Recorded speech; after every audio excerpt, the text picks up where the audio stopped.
Tales from the Mythos.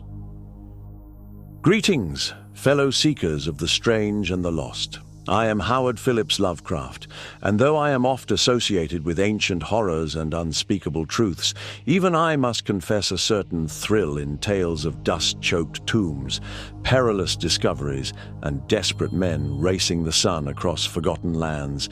What you're about to hear is such a tale.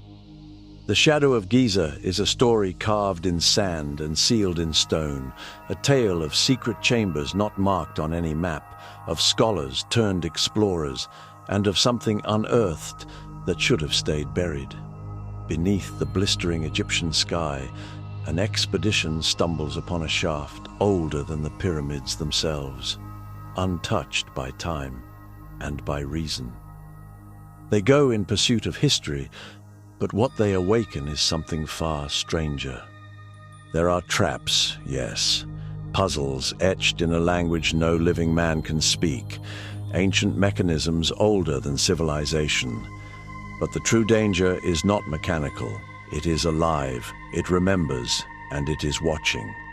So if you've a taste for lost knowledge, hidden tombs, and the kind of mystery that sends sane men running for the light, stay a while. Subscribe to this channel for more tales from the edge of the map. Comment with your theories, warnings, or wildest guesses.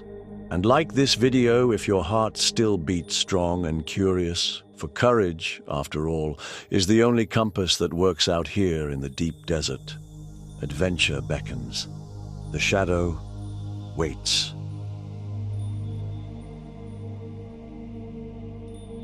The Shadow over Giza.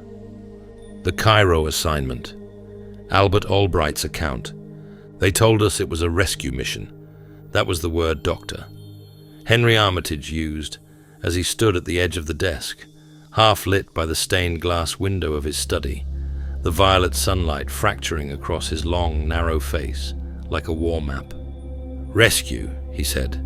Not containment, not clean up, and certainly not damage control. Just that one word, spoken gently, like a lifeline. But I had studied under Armitage long enough to hear what wasn't being said. His eyes, those grey voids of withheld history, didn't look at us when he spoke. They looked somewhere far beyond the walls of Miskatonic, beyond the sanity of New England architecture, beyond our little clock and compass world. I think that's when I knew. We weren't rescuing anyone. The room smelled like dust and ozone. Jack Sharp sat across from me, white shirt rumpled, fedora tilted just enough to pass for respectful. He had that look in his eye again, like the whole world was a crooked card game, and he was waiting for someone to pull the ace of teeth. Armitage slid a file across the table. Inside were the fragments, a series of brittle, red-inked diagrams, hand-drawn maps recovered from the last known location of the Miskatonic field team at Giza. Some of them were scorched at the edges. Others had been water damaged and reassembled like jigsaw pieces. One of the pages bore a string of symbols I still cannot look at without feeling a cold pinch at the base of my spine. And beneath those papers, wrapped in a cloth stained with what looked like iron or rust, was the device. I don't know what else to call it.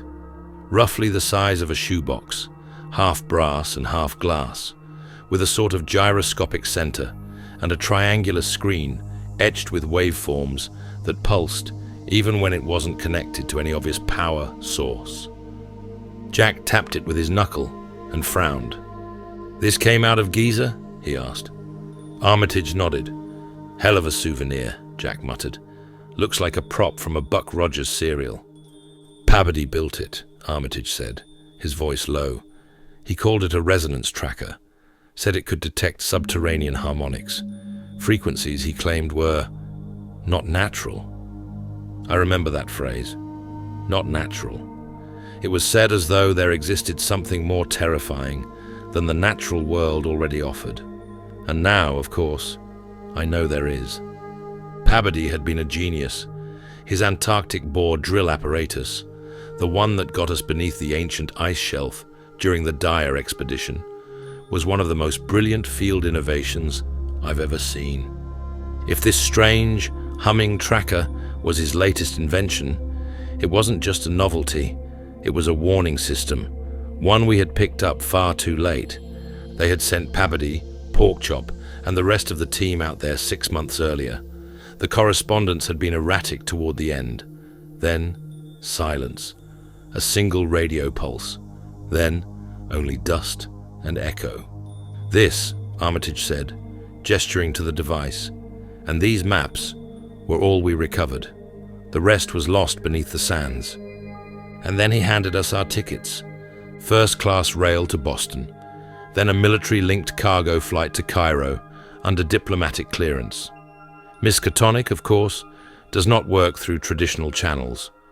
We were to meet a local contact, Fatima Al-Hazred, an expert in pre-dynastic linguistics and daughter of one of the most elusive families in North Africa. She'll assist you however she can, Armitage said. She's well-connected, charming, persuasive. He hesitated, just for a moment, and then added, "But be cautious." We left that night. I remember watching the trees flicker past the train window, nothing but silhouettes in moonlight, and thinking about how strange it was that I felt closer to people like Pabody and Porkchop, now that they were gone. Their silence said more than their words ever did. Jack said little on the train, less on the plane. We weren't friends, not in the usual sense, but we understood each other. I brought the theory, he brought the gun, and between the two of us, we usually made it home. Usually.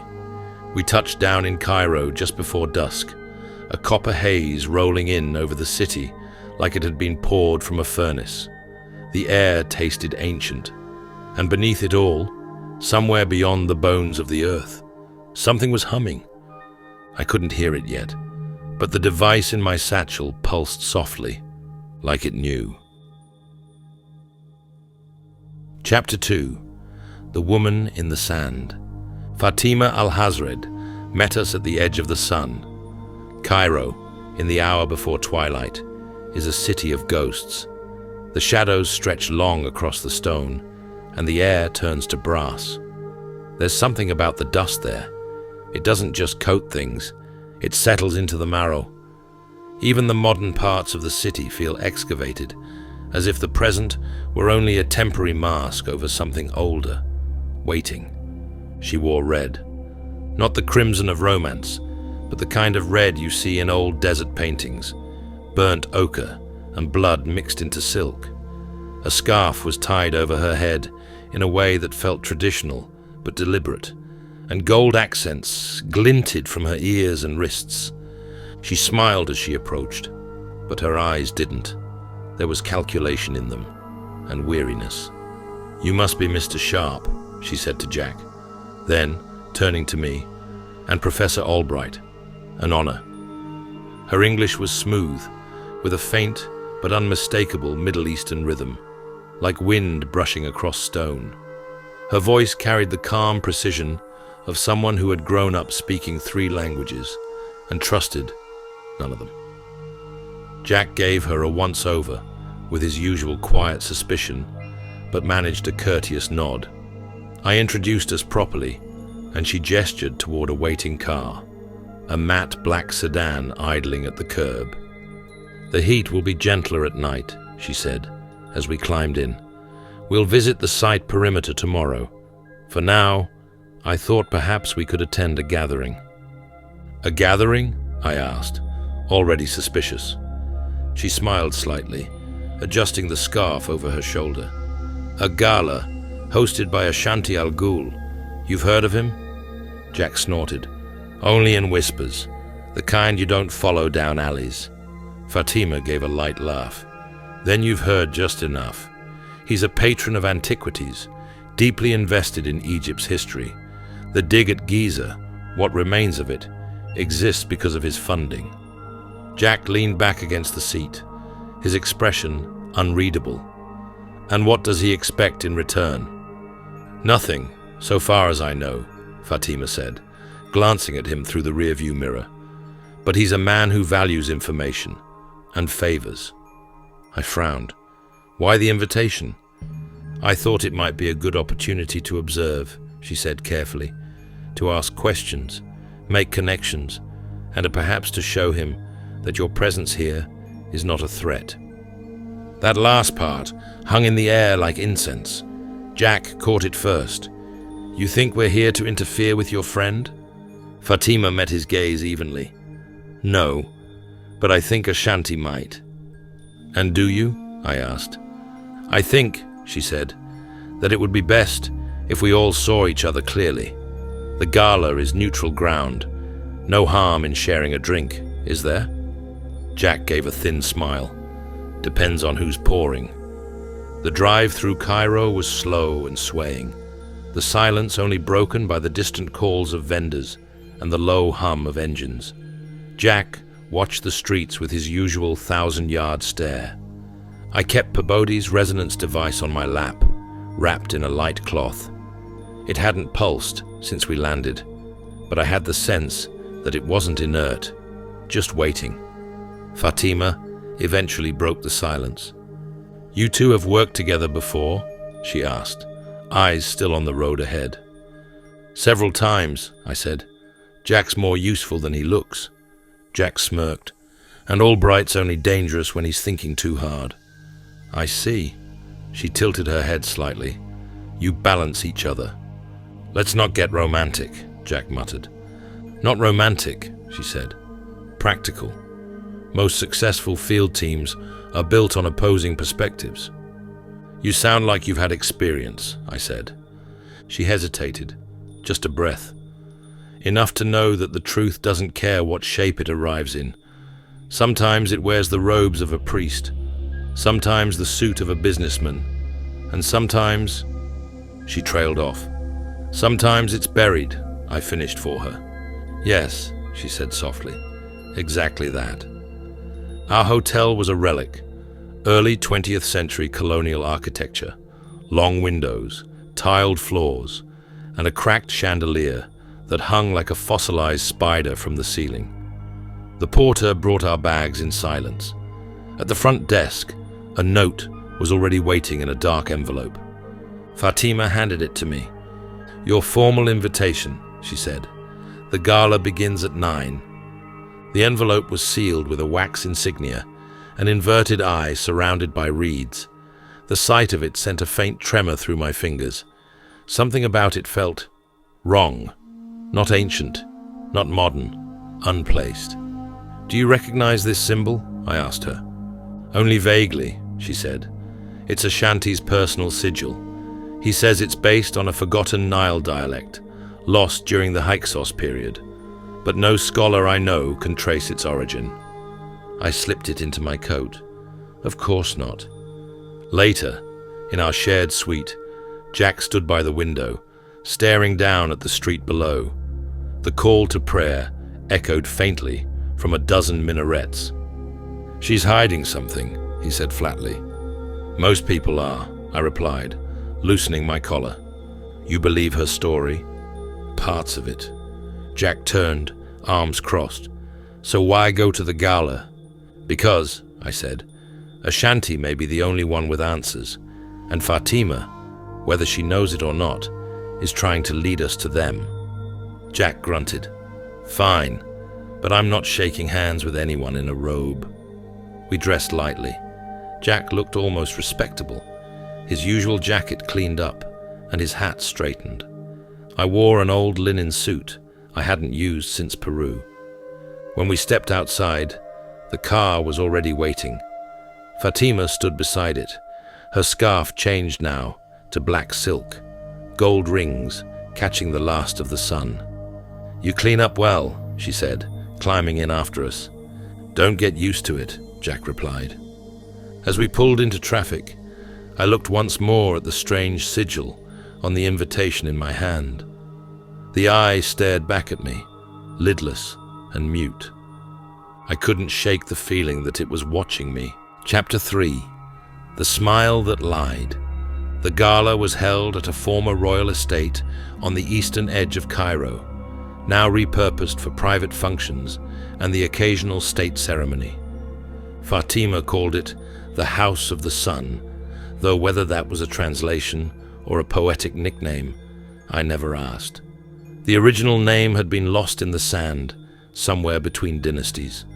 It rose from the desert like an oasis of wealth and intention, white limestone steps, towering sandstone pillars, and polished brass fixtures that caught the last of the dusk light like veins of molten gold.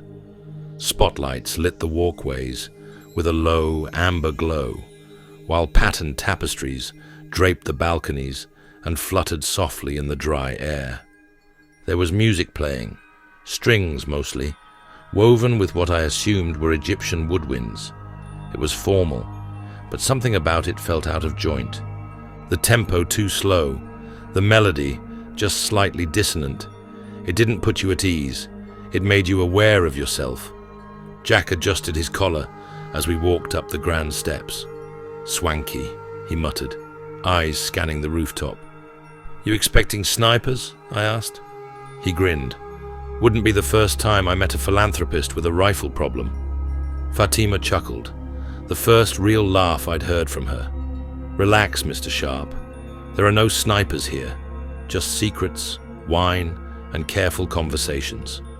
"Ah," Jack said, "the dangerous kind of party." Inside, the House of the Sun lived up to its name. Warm tones filled the marble hall.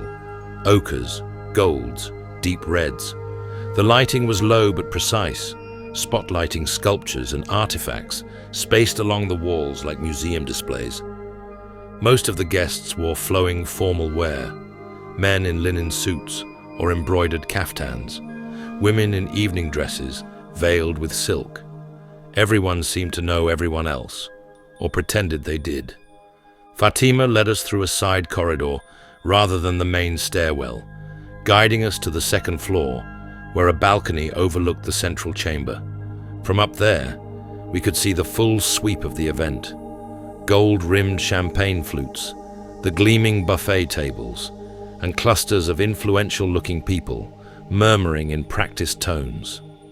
"Let me guess," Jack said, leaning against the railing. "This is where the money people whisper about god-kings and stolen idols."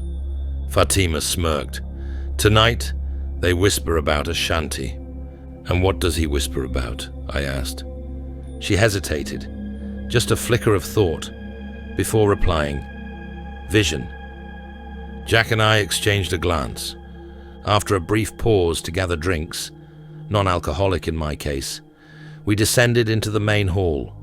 The marble floor felt cool through my shoes. Jack looked stiff, uncomfortable among the people who spoke with inherited wealth and unspoken agendas. Fatima, on the other hand, moved like a phantom through the crowd, nodding at familiar faces, offering polite smiles, but never stopping long enough to be trapped in conversation. "Over there," she said, tilting her head toward a central lounge framed by 4 tall lotus-shaped lamps. "He's holding court."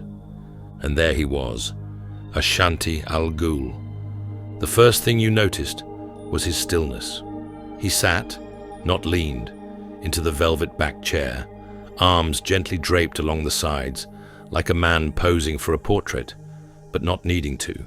His skin was the color of dark mahogany, his features refined and symmetrical, his suit a deep charcoal with subtle golden threading. His eyes were black and reflective, like polished obsidian, and yet somehow not empty. Not at all. People orbited him like moons around a planet, each one drawn closer before being politely dismissed or redirected by one of his aides. I'd seen charisma before, even the dangerous kind, but this was something older. This was gravity. Fatima drew in a breath as we approached, as if preparing herself. "You all right?" I asked. She nodded. "He just has a way of commanding the moment. You'll see." When we reached his circle, one of the aides stepped forward to intercept us, but Ashanti raised a hand, graceful, almost amused. "Let them through," he said. His voice was rich, not loud, but it cut through the space like the strike of a tuning fork. Precise, measured. "Professor Albright," he said, rising and offering his hand, "and Mr. Sharp, welcome to the House of the Sun." We shook. His grip was neither soft nor firm, just controlled, like everything else about him. He turned to Fatima, and something in his expression shifted. Warmer, perhaps, but still calculated. "Fatima," he said, radiant, as always. "You flatter me," she replied, her voice careful, respectful. "I only speak truth," Ashanti said. He gestured for us to sit, and we did, though Jack remained half-perched on the edge of the divan, like someone expecting a trapdoor. "I've read your work," Ashanti said to me. "Your analysis of pre-dynastic phonetic drift was inspired." "Thank you," I said, caught slightly off guard. "That paper's not exactly light reading." "Light," he said, "has never concerned me." He sipped his drink, and for a moment, no one spoke. Then he leaned in, just slightly, and said, "I imagine Dr. Armitage sent you." The casual precision of the question sent a chill through my stomach. We had not mentioned Miskatonic, not once. "Why do you think that?" I asked. He smiled, small, sharp, because that's who he always sends when the earth starts whispering. Jack stiffened, and I could see his fingers inching toward his coat pocket. Ashanti noticed. Of course he did. "Please, Mr. Sharp," he said, still smiling. "No need for theatrics. We're all friends tonight." "Funny how you know so much about us before we've said a word. That usually means trouble." Ashanti laughed, not cruelly, but with just enough depth to make it feel like he knew something none of us did. "Then allow me to earn your trust," he said. "Walk with me. The real wonders are never on display." He stood and motioned for us to follow, and so we did. But before we could step too far, I held back. "I think we should call it a night," I said, trying to keep my voice casual. "It's been a long day of travel. I'd rather not insult your hospitality by falling asleep on my feet." Ashanti smiled thinly, like he already knew I'd say that. "Of course, Professor. Rest is important, especially when one stands at the edge of something vast." He took a small card from the inside of his coat and handed it to me, a second invitation, printed in black and gold. "We're hosting another gathering in a few nights," he said. "A more private one. I hope you'll attend. I'll be showing something truly rare." He said nothing more, and didn't need to.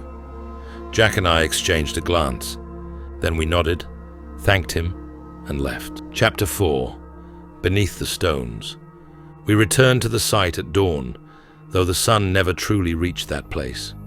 The dig was quiet, too quiet, as if even the workers understood something deeper than their contracts, something ancient that did not want to be disturbed.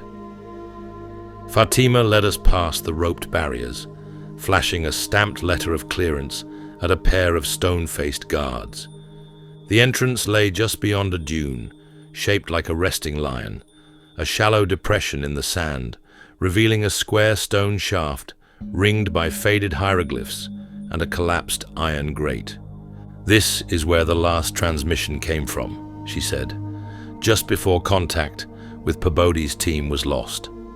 Jack peered into the black mouth of the shaft and clicked on his flashlight. It barely cut the darkness. "Looks like hell yawning," he said. "Let's hope it doesn't bite."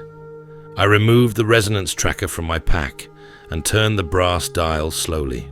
Inside, a gyroscopic mechanism began to spin, whirring faintly.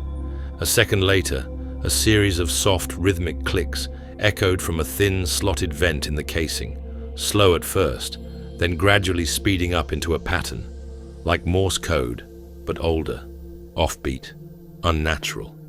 "It's responding," I said. "Same frequency we detected at the university. Whatever's down there, it's still giving off a signal." "Or calling out," Fatima said, her voice barely above a whisper. We descended one by one. The shaft was just wide enough for a man with a pack. Stone steps had been carved into the inner wall, spiraling downward with a precision that felt unnatural, not chiseled, but grown from the rock, like the coils of a shell. Every few meters, a copper ring was embedded into the wall, maybe to secure rope or torches once, though now they were oxidized and brittle. The deeper we went, the more our light struggled. Jack tapped his flashlight. "This thing's fresh off the charge." "It's not the batteries," I muttered. "The air's thick down here. Could be dust particles, screwing with the beam." "Feels like breathing syrup," Jack grumbled. Fatima wiped her forehead. The shaft wasn't meant for regular use. Likely ritual passage. That would explain the lack of ventilation. "The ancients weren't too concerned with having enough oxygen," Jack said, voice tight. Despite myself, I laughed, briefly. After nearly 10 minutes of descent, my calves were beginning to burn. The staircase twisted on and on, vanishing into more shadow, no matter how far we went. At some point, we stopped looking up entirely. Up had become theoretical. "I'm counting rotations," Jack said between breaths. "That's the 5th full circle." "More," I corrected. "Some of the stairs double back without completing the arc. It's deceptive, like it wants us to feel lost." "I already feel lost," he said, "and I'm not even the poetic one." "I feel watched," Fatima added. "Not followed, watched, like something below us already knows we're coming." We all fell quiet after that. The architecture began to change. At first, the stone looked normal, if unusually smooth, but slowly the walls began to curve, not rounded like domes, but with impossible angles that caught the light wrong. Our shadows bent the wrong way. I tried to rationalize it, erosion, mineral buildup, but it didn't hold. "These glyphs aren't Egyptian," Fatima said, brushing her fingers along the wall. "At least not any dynasty I know. This symbol here, it predates Thinite culture, possibly predates writing altogether." Jack grunted. "They look like warning signs to me." One symbol in particular resembled a spiral consuming itself, a line folding inward until it vanished into a central dot. My stomach turned just looking at it. "I've seen that before," I whispered, in Perbodi's recovered notes. He didn't translate it. "Maybe he couldn't," Fatima said. "Maybe it doesn't translate." The stairwell ended without warning. One moment we were descending, the next we stepped onto flat stone, surrounded by a vast circular chamber. It was empty of furnishings, but the floor was covered in concentric rings, carved with symbols and narrow channels. The air was thinner here, enough to make Jack curse under his breath and wipe sweat from his neck. "Jesus," he muttered, "it's like breathing through cotton." Fatima dropped to one knee and examined the stonework. "These grooves are functional. They're not ornamental. They channel something." "Blood?" Jack offered. "Energy," I said, tracing one with my finger. "This whole floor could be a conductor, an amplifier. For what? I don't know."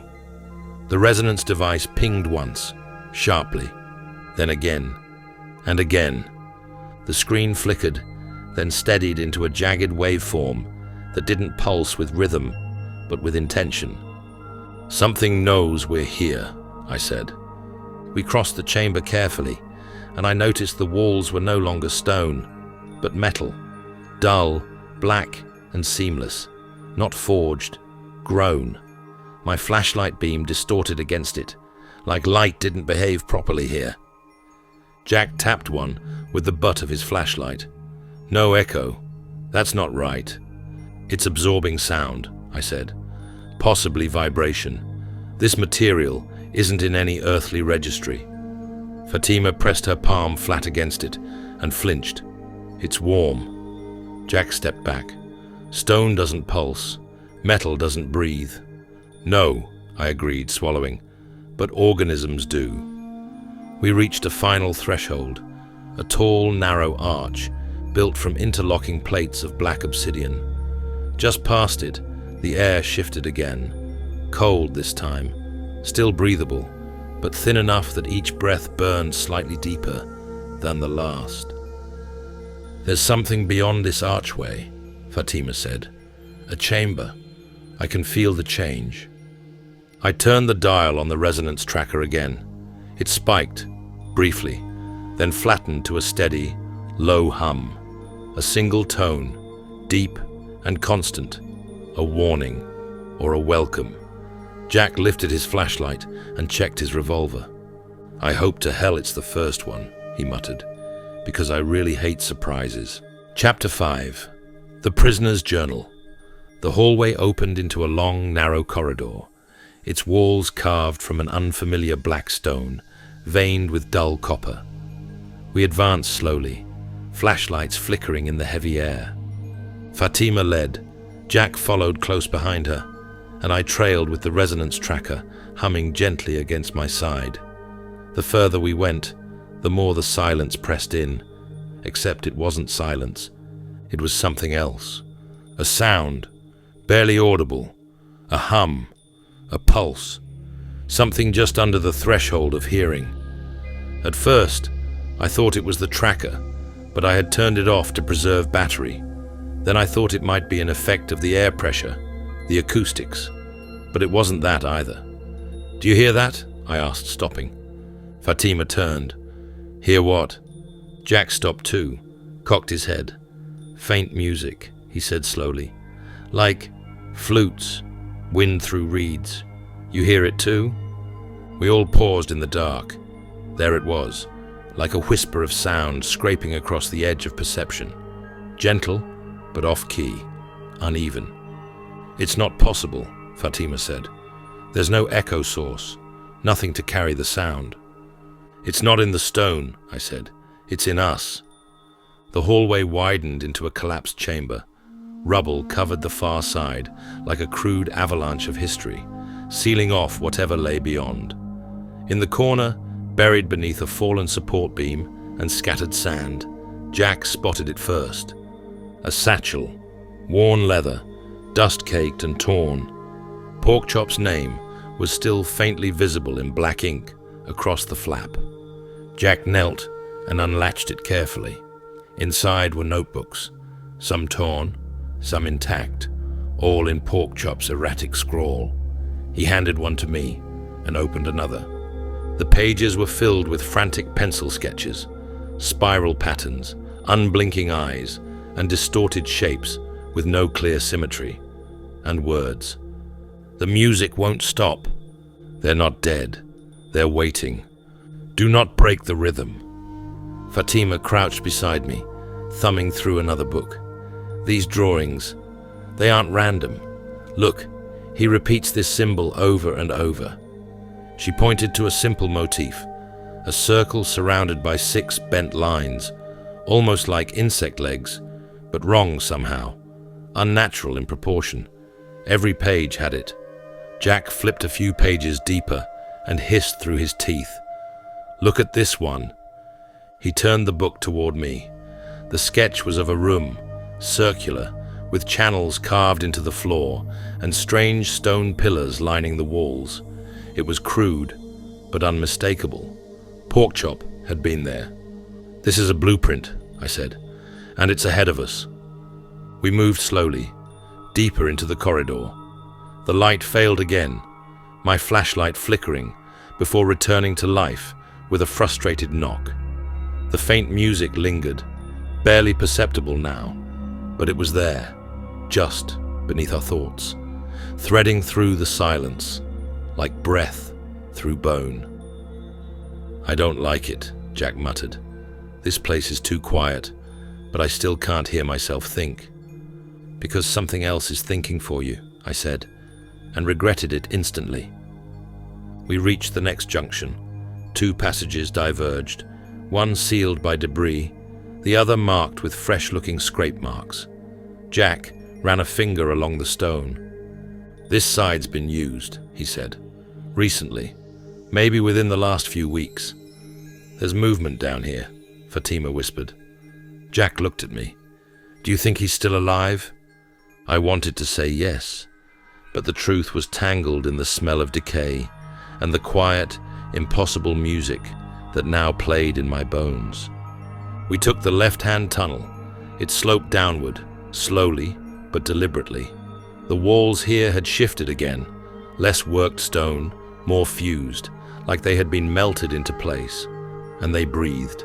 The heat had risen by 10 degrees, and the walls carried it like the inside of a sealed kiln. As we walked, I noticed a groove along the floor, like a thin track, winding forward, twisting ahead towards some unseen destination. The resonance tracker buzzed faintly against my chest. I pressed my ear to its casing. The sound had changed, not just pulses anymore, but syncopated clicks, rhythmic, measured, musical. This isn't just a signal, I said aloud. It's a beat. From what? Jack asked. I don't know, but Porkchop thought it mattered. Fatima glanced back at me. You don't believe he was mad? I think he saw something he didn't have words for, and he tried to write it down anyway. We found a sealed door. It wasn't Egyptian. It wasn't even architectural in the traditional sense. It looked grown, like an insect's carapace, built into the tunnel's end. Grooves spiraled across it in layered ridges. No handle, no lock, no mechanism.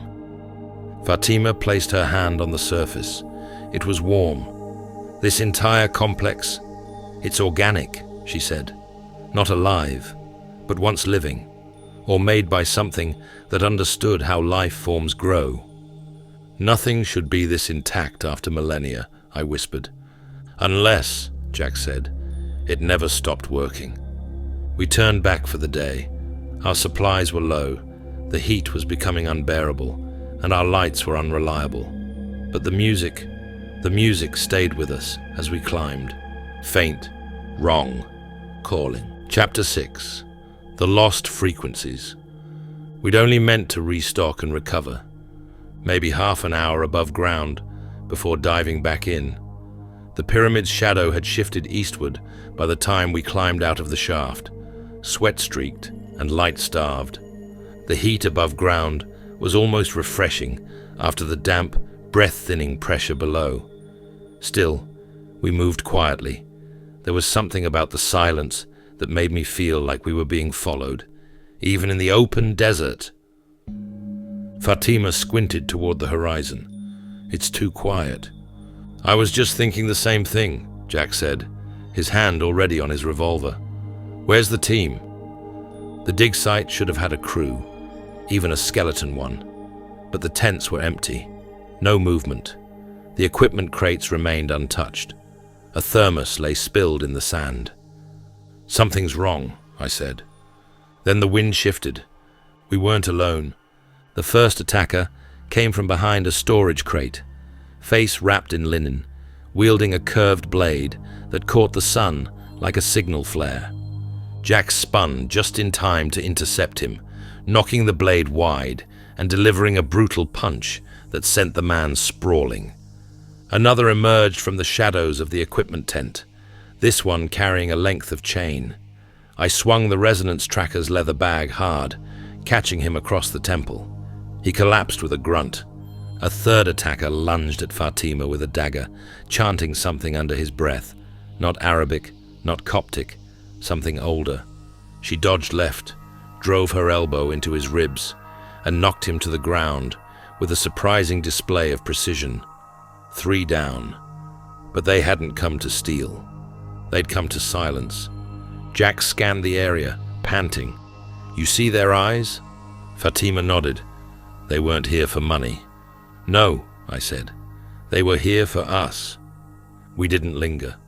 Our gear was still intact, but the base camp had been abandoned in haste. The supply crates were overturned, papers missing, and one of the map copies, ours, was torn where it had been folded into a satchel. These weren't just hired hands, Jack said. Someone knew we were coming back up. Fatima knelt beside one of the unconscious attackers. He's branded.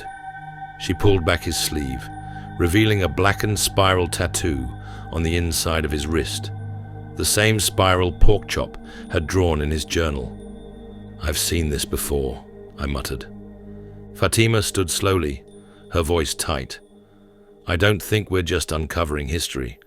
I think we're walking into an active operation." "Still think Ashanti's just a curious billionaire?" Jack asked. She didn't answer. We returned below in silence. Our flashlights were still unreliable, flickering, dimming randomly, as though something unseen were tugging at the filament. The air felt heavier. The faint music was still there, barely audible, but it had changed. Not louder, sharper. It scratched at the edge of comprehension now, like a distant orchestra playing without rhythm, the melody unraveling with each note. At the next junction, we found it. The corridor opened into a cathedral-sized chamber, domed high above, but not smooth, ribbed, almost vascular. A network of black stone pillars rose from the ground, each one etched with copper spirals and strange grooves, like they'd been carved by water or wind over centuries. But there was no erosion. The surfaces were pristine. "I don't think these were built," I said, stepping forward. "What do you mean?" Jack asked, cautiously circling one of the pillars. "I mean they weren't made like columns are made. These were grown, or formed, like bones calcifying inside a body." Fatima touched one gently and immediately pulled her hand back. "It's vibrating," she whispered, "but it's not mechanical." I removed the resonance tracker and turned the dial. No clicks, no spinning. Instead, a low hum began to issue from within the brass chamber, a long, rising tone, like a tuning fork being brought to life. Jack stared up at the ceiling. "This whole room's alive." "Or worse," I said, "it's listening." We moved through the maze of pillars cautiously. Each one was unique, some tall and thin, others wide and bulbous. Some hummed, others throbbed gently, like a heart barely beating. The music grew louder, the deeper in we went, not physically, but spiritually. We felt it in our bones, behind our eyes, beneath our thoughts. Fatima whispered, "This is an array." "A what?" Jack asked. "A tuning field. Each pillar is a conductor. They're feeding something." She pointed to the floor. At first, it looked like a mess of natural fissures, but when I stepped back, I saw it. Lines, concentric, like circuits etched in stone. The entire chamber was a machine, and the music, it was the byproduct, or the fuel. We paused near the far wall, where one of the pillars had collapsed into rubble. The debris lay scattered across the channel grooves, which now glowed faintly where the lines had been broken. "This one fell recently," Jack said, kneeling beside the fractured base. Fatima turned her head toward the still-standing pillars. "They're reacting." The closest one had begun to shimmer, faintly, its copper etchings glowing like coals. I held up the tracker again. The sound had shifted to a slow tick, tick, tick. The pattern was off. Something was wrong with the frequency, and the system knew it. "Let's not stay too long," Jack muttered. "This room gives me the same feeling I had in Cairo, right before that guy tried to stab us." "We can't go back empty-handed," I said. "We need to document it." Fatima had already pulled out her sketchbook. "Just give me 5 minutes." I turned to Jack. 5 minutes, then we get out." He looked around the room once more, jaw tight. "Better make 'em count. Something tells me next time we come back, it won't be empty." Chapter 7. Fatima's Whisper. We didn't speak for a long time after leaving the pillar chamber. The weight of it, the impossible geometry, the humming stone, the flickering lights. It pressed into our thoughts like oil on the surface of water, and beneath it all, the music continued. It was louder now, not in volume, but in presence. I couldn't tell if it was real or imagined, whether it came through the walls or from some internal place newly awakened. It wove its way between our words, between our footsteps, like the echo of a forgotten choir tuning instruments for a ritual long since past. Fatima walked ahead, silent. Her fingers trailed along the stone walls absently, as though she were feeling for something. At one point, she stopped and whispered a phrase under her breath. "Did you say something?" I asked. She blinked, turning to me slowly. "What? No, I don't think so." Jack raised an eyebrow. "You sure about that?" Sounded like some kind of chant. "I was thinking," she said. "Maybe I mouthed something. A prayer, maybe. But I'd heard it clearly. It wasn't a prayer. Not any I recognized. It was a word that didn't belong in any language I knew, and there had been intent behind it."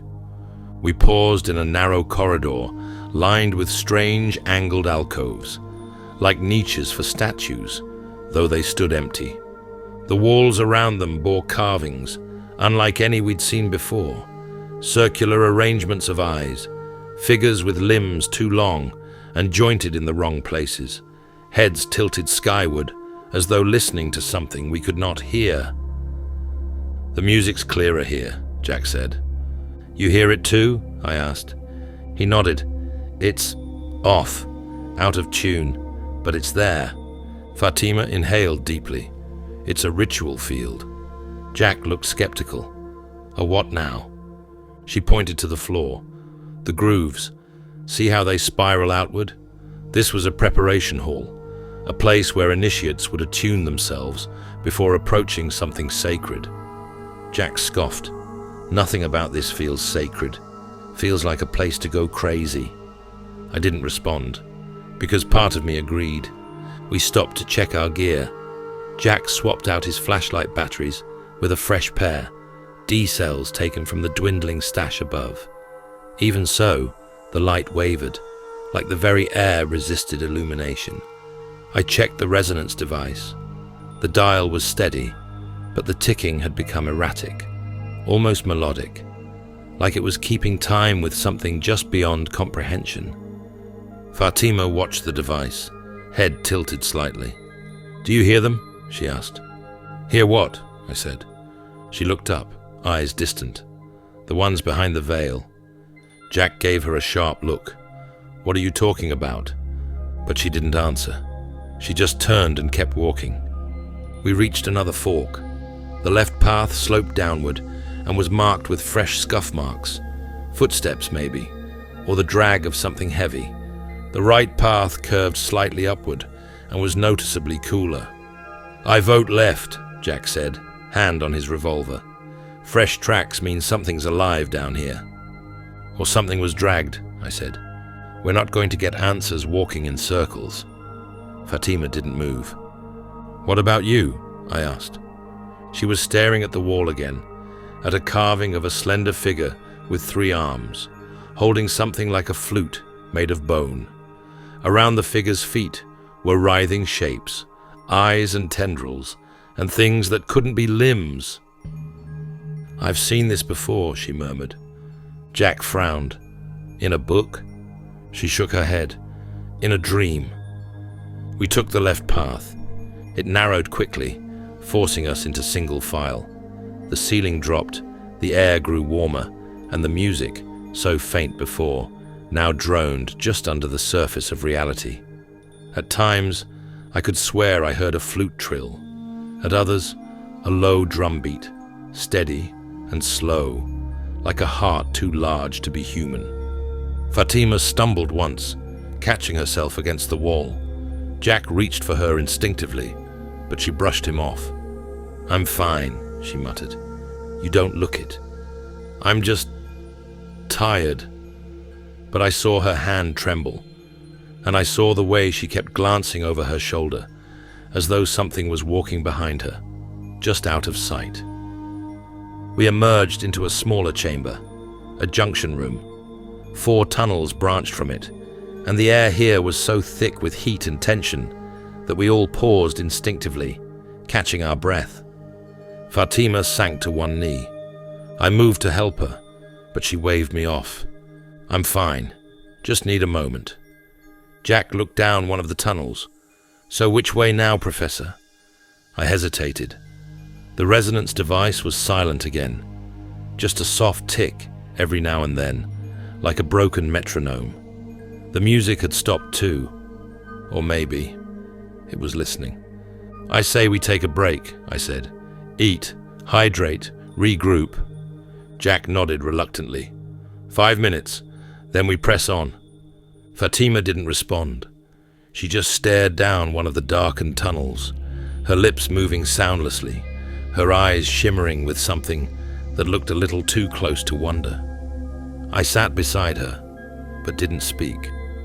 Some things were better left unasked, for now. Chapter 8. The Breathing Room. The passage narrowed into a corridor slick with moisture. Not water, but something thicker that had condensed along the walls. My boots made a soft suction sound with every step. The air was hot again, close, hard to swallow. We passed through an archway, framed by bone-like ribs, and stepped into a vast circular chamber. The ceiling curved high above us, like the inside of a dome, but it wasn't smooth. It was veined, pulsing slightly, as though the stone itself were breathing. The walls shimmered with a dull, organic sheen, and every sound we made, footsteps, the shifting of gear, seemed to echo not outward, but inward, like sound was being swallowed. Fatima froze the moment she entered. Her flashlight flickered and died. She didn't seem to notice. "Fatima?" I asked. She took 2 steps forward, staring upward, then dropped her pack, without a word. "Hey!" Jack reached for her, but she moved just beyond his grasp, stepping into the room's center, where the floor was carved with the same concentric grooves we'd seen before. The moment her foot touched the innermost ring, the entire chamber hummed. It wasn't a sound, it was a feeling, like a vibration passed through my teeth and down my spine. My flashlight buzzed audibly, dimmed, then returned. The resonance device began to tick wildly. Fatima turned slowly in place, her eyes half closed, mouth moving silently. Then, words. Not in English, not in Arabic, not anything I recognized. The sound that came from her lips was rounded, alien, rhythmic, like the syllables were borrowed from some other species entirely.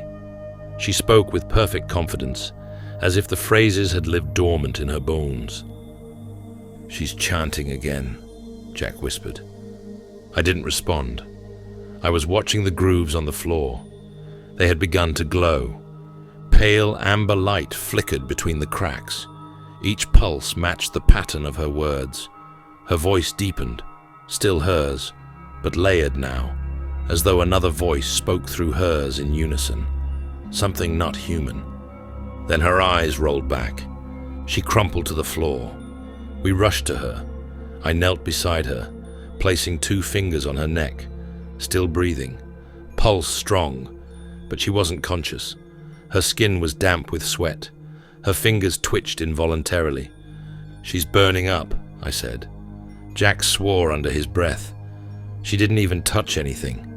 "She did," I said. "She touched the frequency." The resonance device let out a final long, low tone, then silence.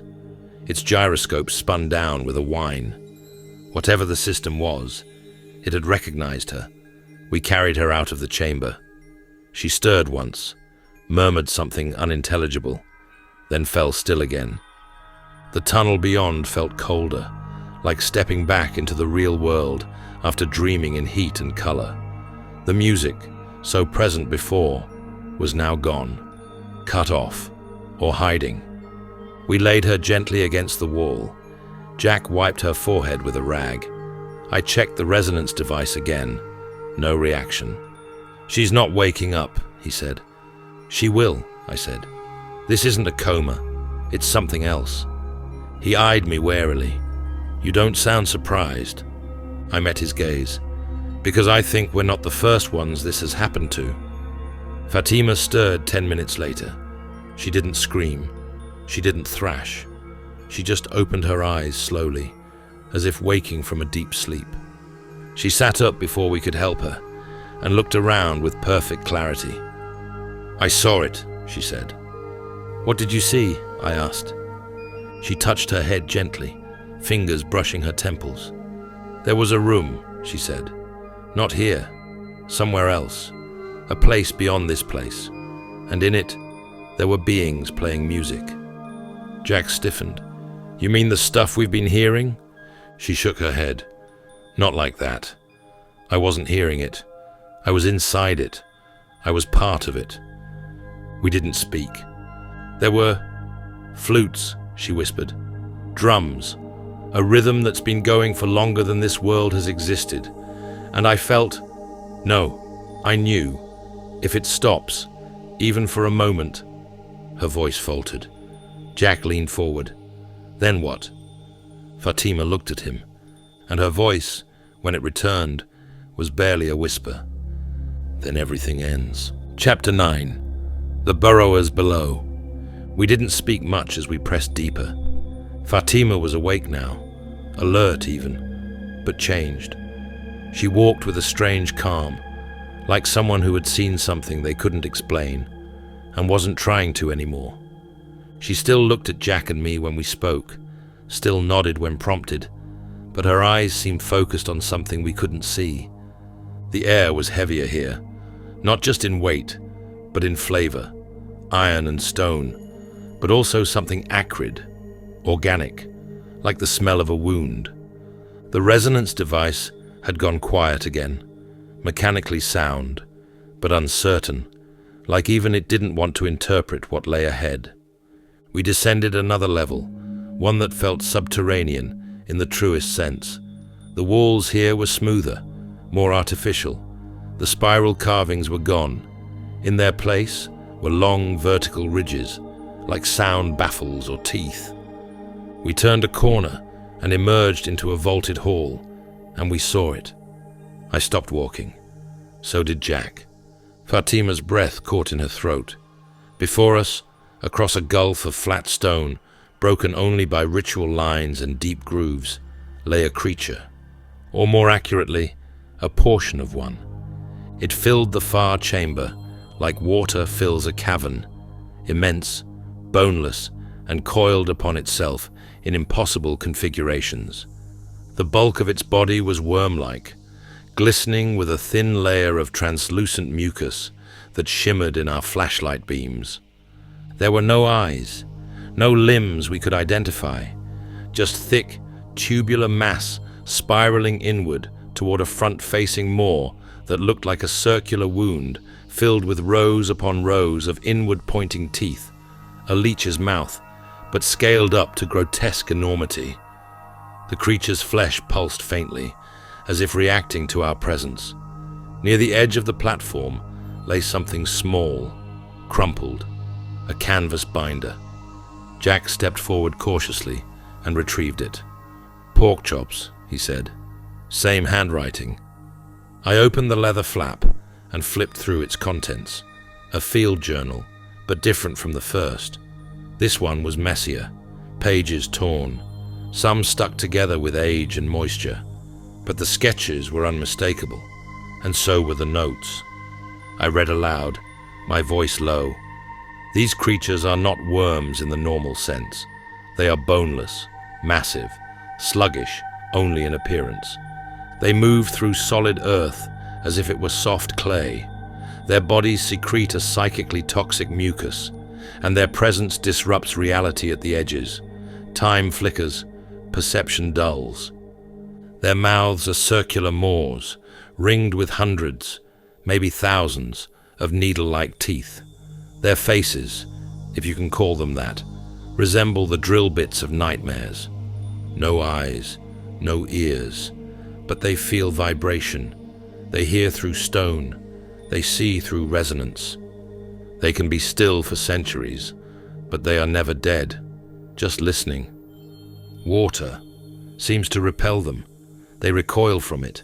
It's the only thing I've seen them shy from. Jack blinked. They don't like water. I nodded. He mentions it 3 times. No idea why. I flipped another page. They are not mindless. They are psychic. They speak without language. They hate. They remember. They serve something. Or maybe they're used by something. At the bottom of the page, scribbled hastily in smeared pencil, "Do not let them wake. If they stop vibrating, the music ends." Fatima's hand went to her forehead. She winced. "You all right?" Jack asked. She nodded quickly. "It's the pressure, the resonance. It's louder here. Not just in my head, in the walls." We looked at the creature again. It hadn't moved. Not exactly. But it had shifted, like a sleeper dreaming of turning over. The second burrower loomed behind us, similarly slumped in its symmetrical chamber. Twins, anchors, and every so often, from far away, the music wavered, just slightly, like one of the instruments was faltering. The resonance device began to tick again, slowly, then faster. Then it emitted a low, broken whine and went dead. I pulled out the spare battery from my pack. This was fresh. "Something's draining them," Jack said. "Maybe the whole system's eating energy." The resonance device began to tick again, slowly, then faster.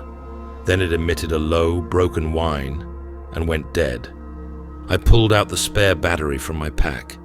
This was fresh. "Something's draining them," Jack said. "Maybe the whole system's eating energy." I pressed a hand to my chest. The air was heavier than it had been even 10 minutes ago. Stale, thin, like it had been filtered through too many layers of stone. I could feel the weight of it settling in my lungs. Jack wiped sweat from his brow. "Is it just me, or is it harder to breathe?" "It's not just you," I said. "The deeper we go, the worse it gets. Pressure, maybe. Less oxygen." Fatima was moving more slowly now, her steps a little heavier, her shoulders slumping. She didn't complain, but her silence was telling. "We won't last much longer like this," Jack muttered. "We're already dragging." "We're not leaving," I said. "Not yet." Jack gave me a look like I'd lost it. "We're already in the system's heart," I said. "Look around you, Jack. We're standing between 2 living batteries for a containment field older than civilization. And if one of them breaks loose," he said, "then we'll be dead, whether we run or not." We crouched behind a cluster of stone fins rising from the floor, natural cover, maybe intended for ritual observers. "I want to document them," I said, already sketching. "Sketch faster," Jack muttered. Fatima hadn't taken her eyes off the burrowers. "They're prisoners," she whispered. Jack turned. "What?" She looked at them again. "They're unwilling participants." Jack stood suddenly and peered over the rock formation toward the exit passage, then froze. "What is it?" I asked. He slowly crouched back down. His voice was tight. "They've cut us off," he said. Chapter 10. The Broken Circuit. The walls began to groan. It wasn't an earthquake, not in the traditional sense. It was something more localized, more deliberate, the kind of rumble that seemed to pulse outward from a single origin, like the system itself was reacting to its own instability. The floor vibrated under our feet. Dust trickled from the ceiling. Something, somewhere in this forgotten underground cathedral, had just broken. Fatima pressed her hand against one of the stone fins. "I felt that in my teeth," she murmured. Jack pulled out the resonance device. The dial spun briefly, then stopped, then reversed, then stopped again. "It's not reading anything," he said. "No," I said. "It's trying to read too much." We followed the hallway that sloped toward the core of the structure. The carvings here were fewer, but sharper. Every so often we passed a gouge in the floor, as if something had been dragged, or had crawled, along the passage. The music was back, but fractured. The rhythm had broken. The drum beats were irregular. The flutes shrieked, then vanished into silence. Whatever the burrowers had been supporting, it was coming undone. We entered another chamber, smaller than the others. This one had no ornamentation, just raw stone, smoothed unnaturally, and a large resonance pillar, now collapsed across the center like a fallen tree. Its shattered base revealed a dense metallic core, now cracked open and spilling dark dust into the air. That's when Jack hissed, "Down!" We dropped behind the broken pillar. At first, I didn't see him. Then I did. He stood at the far end of the room, near a socketed wall lined with copper and obsidian. Alone. No guards, no cultists. A shanty. He wore a dark vest over a white dress shirt, sleeves rolled up, dirt on his cuffs. His hair was tied back, his hands gloved. He held a tool I couldn't recognize, half crowbar, half tuning fork, and was adjusting something embedded in the wall. "What the hell is he doing down here?" Jack whispered. "Modifying something," I said. "Sabotaging," Fatima said. We watched as he twisted a valve. A soft hiss echoed across the stone. He stepped back, studying the device as if waiting for a result. The chamber remained silent. Then, without looking up, Ashanti spoke. "You can't stop what's coming." Jack stiffened. "He's talking to us," I said. Ashanti didn't turn, didn't move. "Everything has a cycle," he continued calmly. "Creation, containment, collapse. It's only a matter of time." Then he turned, slowly, deliberately, his face expressionless. He looked toward the pillar we crouched behind, right at it, at us. We didn't breathe. Ashanti simply tilted his head slightly, as if listening for a distant sound, then turned back to the wall. He brushed his gloves together, packed his tool into a small satchel, and exited through a narrow side corridor. He never acknowledged us again. We waited 5 minutes before moving. "He saw us," Jack said. "I'm not sure," I said. "I am," said Fatima. We stood and approached the area where Ashanti had been working. The stone had been scored, not shattered, but deliberately etched, as though he'd been loosening something. There were copper tubes running along the wall, now warped and bent. One had been severed, fluid leaked out, hissing into a corner grating. Fatima crouched beside it, sniffed the vapor, then recoiled. "Salt water," she said. "This whole system's being primed for flooding." "What?" Jack said. I stared at the broken pipe. If the burrowers hate water, then flooding the chambers might kill them, Fatima said grimly, or silence them. I looked at the resonance pillar, lying shattered across the floor. But if they stop resonating... Jack nodded slowly. The music ends. That was when the chamber began to shake again, harder this time. The resonance device came to life in my hand. A loud, distorted tone spilled out of it, wobbling, cracked, like a phonograph spinning off axis. Stone cracked along the ceiling. We backed up fast. A massive chunk of the wall gave way and crashed down, missing us by inches. The pillar fragments began to glow, briefly, as if flaring one last time. Then silence, but not peace. There was a sense of attention in that silence, like something was now watching, listening, waking. "We need to go," Jack said. "We have that damned gala to attend. Hopefully, we'll be able to find out more about what Ashanti is up to there." I nodded, but as we turned to leave, I glanced back at the broken tube, the faint hiss of salt water still trickling out, and I began to wonder if we were already too late. Chapter 11. The Curtain. The evening was an illusion of opulence. Golden lanterns swaying in the warm Cairo breeze, white linens billowing across carved tables, laughter echoing beneath the stars, like the world hadn't begun to fracture below their feet. Ashanti's second gala, was even grander than the first. I sipped watered-down champagne and watched him work the room with the ease of a man who believed himself invincible. Fatima stood beside me, draped in crimson and shadow. "He invited half the museum elite this time," she said quietly. "Everyone who can make him look legitimate." Jack adjusted his tie uncomfortably. "You think any of these people know what's really down there?" "I think most of them don't want to," she replied. Ashanti's voice carried across the terrace, loud but smooth. A laugh here, a firm handshake there. He was a diplomat, a scholar, a prince of charm, the kind of man who could pour you tea while planning your execution. When he approached us, he greeted Fatima first, bowing just enough to imply reverence without ever offering submission. "Professor Alhazred, you look radiant tonight." Fatima inclined her head. "Your hospitality is generous." "And the skeptics," he said, turning to Jack and me. "All bright, sharp. I do hope Cairo hasn't proven too stuffy." Jack grinned. "I've been shot at less in war zones."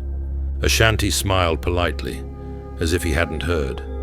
"Come, there's something I'd like to show you both." We exchanged glances. I gave a slight nod. He led us past the outer terrace, through an arched entry, guarded by two men in black suits. The air inside was cooler, still perfumed with incense. We passed rows of display cases, filled with artifacts, mostly replicas, but with enough real gold to make the illusion stick. Then we reached the curtain. It was deep red, embroidered with symbols I didn't recognize. A velvet rope blocked the entrance. Ashanti waved off the guards.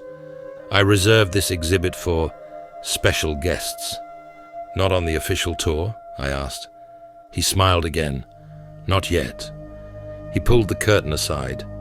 Beyond it was a hallway. Not a display, not a room. A real hallway. Ancient stone sealed behind modern brickwork, now cracked open like a wound. The walls sweated salt. The air tasted older than memory. "This leads into the newly excavated passage," Ashanti said. "Most of the artifacts I've found in the last 2 years came from this extension." Fatima's eyes narrowed. "There was no mention of this in your papers." "I have to keep some secrets," he said. "After all, one never knows who might try to steal ancient wonders." He looked at Jack when he said it, not accusing, amused. Jack didn't blink. Ashanti gestured toward the passage. "Would you like to see?"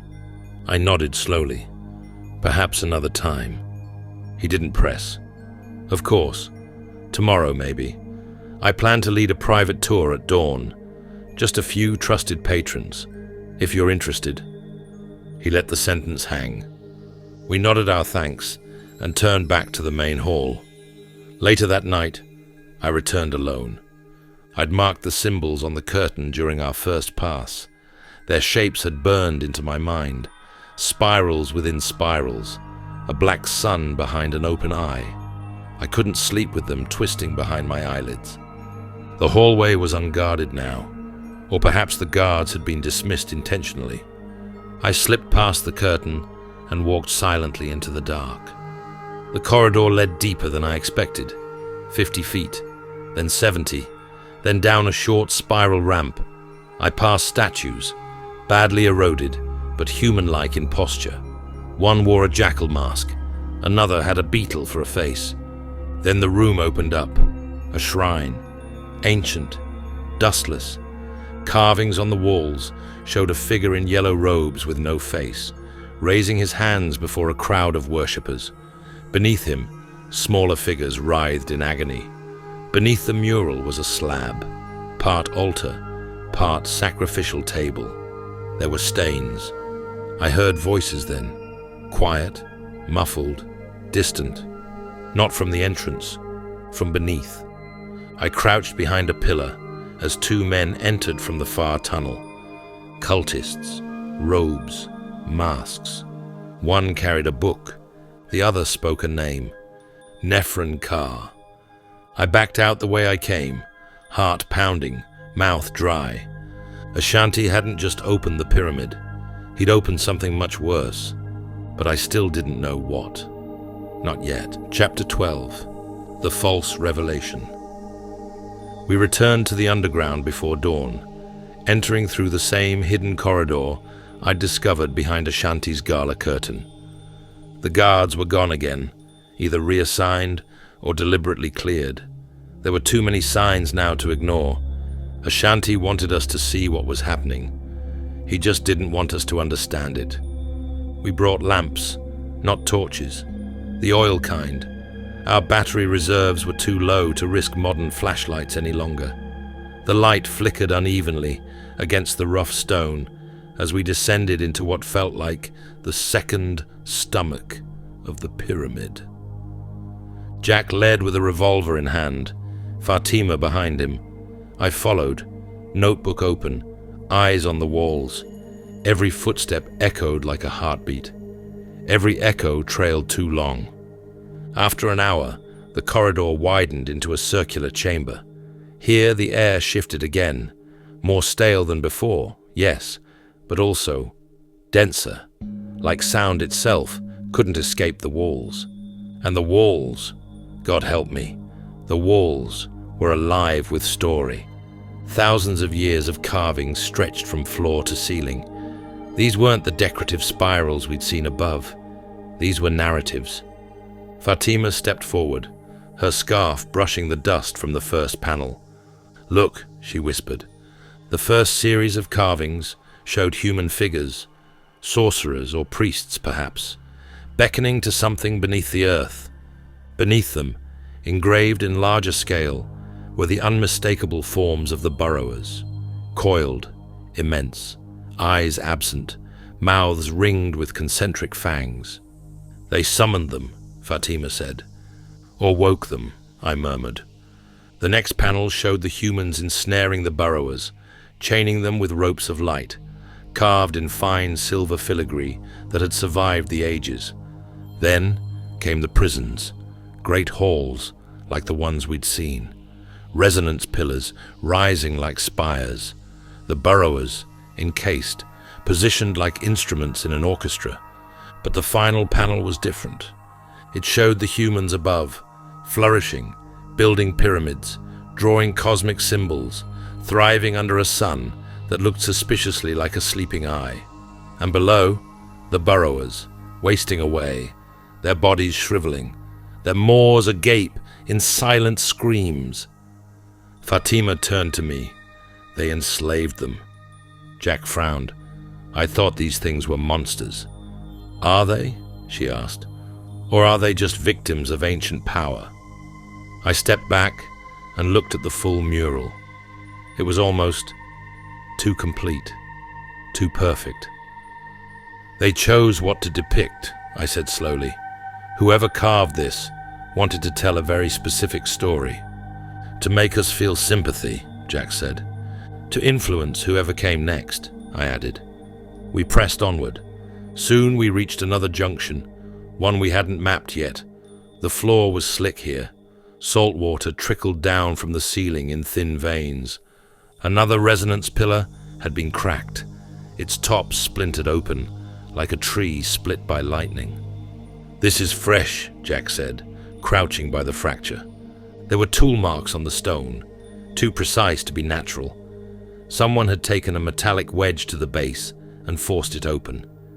"Sabotage," Fatima said. "Another one down," I muttered. "How many more can fail before the whole system collapses?" I looked at the resonance device. It spun erratically, then paused, then started again. The tone it emitted was not just irregular, it was agonizing. A low pulse that scratched the air, made your teeth ache. And under it, music, still faint, still distant, but now different. We climbed up to a narrow ledge that overlooked another chamber. This one was smaller than the ones that held the burrowers, but filled with networked copper tubing, most of it leaking. Beneath the pipes stood two robed figures, cultists, adjusting valves, writing on clipboards. Fatima pulled us back. "They're accelerating the flow," she whispered. "To flood the chamber?" Jack asked. Fatima didn't answer. I looked down at my notes, at the mural in my mind. What if it was true? What if the burrowers were being slowly destroyed to keep something else alive? And what if stopping that destruction meant unleashing something far worse?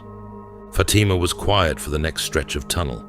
Then she said, "What if Ashanti's right?" Jack froze mid-step.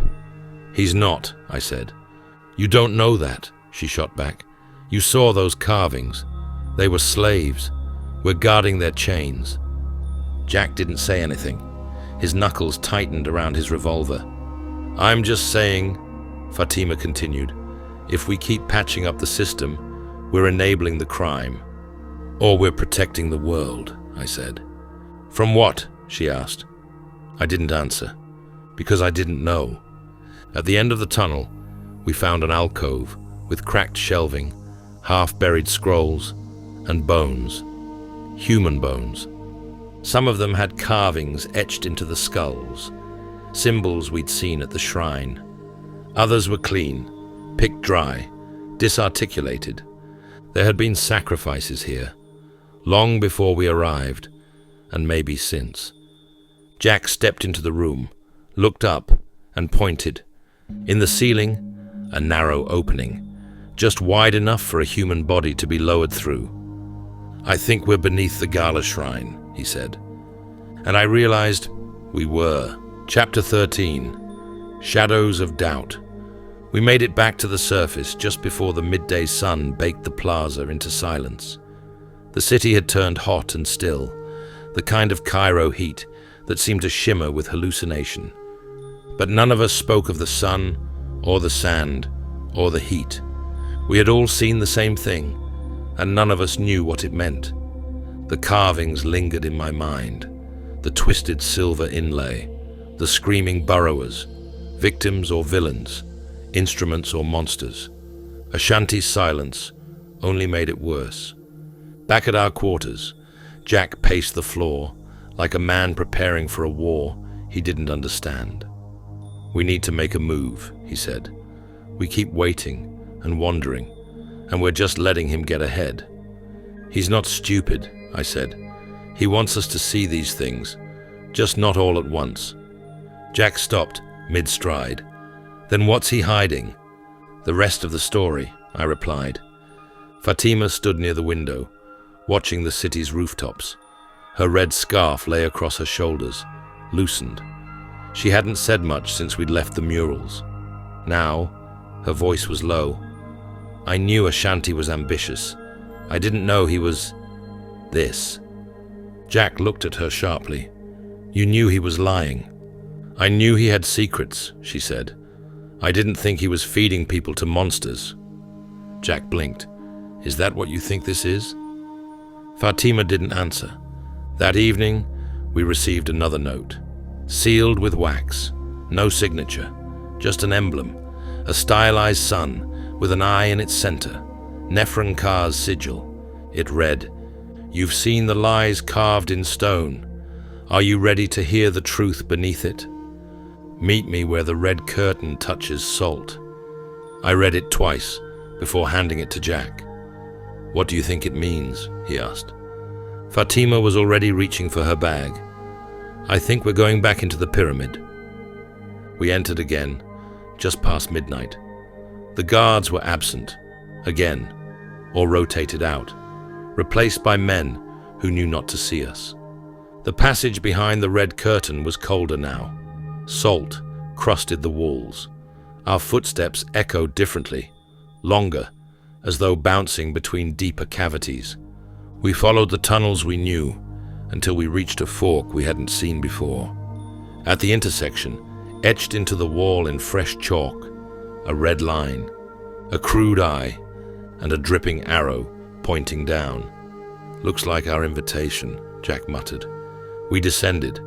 The air grew thick again, not stale exactly, more like it resisted our lungs, like it didn't want to be breathed. Then, the corridor opened into another chamber. No murals here, no resonance pillars, Just a long wall of scroll shelves, collapsed and rotting, and something that looked like an altar, but had never been used for worship. It was clinical, sacrificial.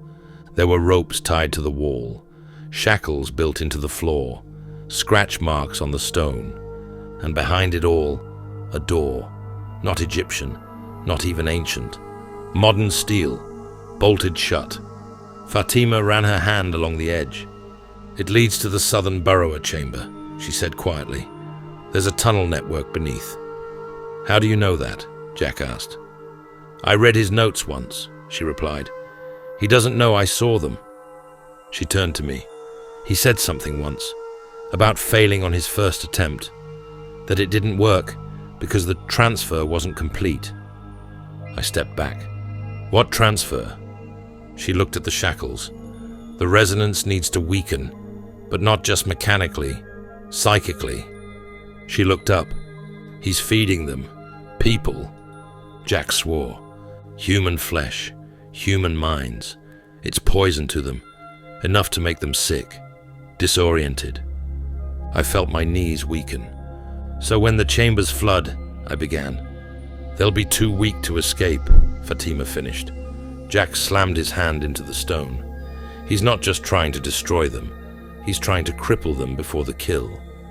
Fatima's eyes were wide. "And if they stop resonating, the music stops," I whispered.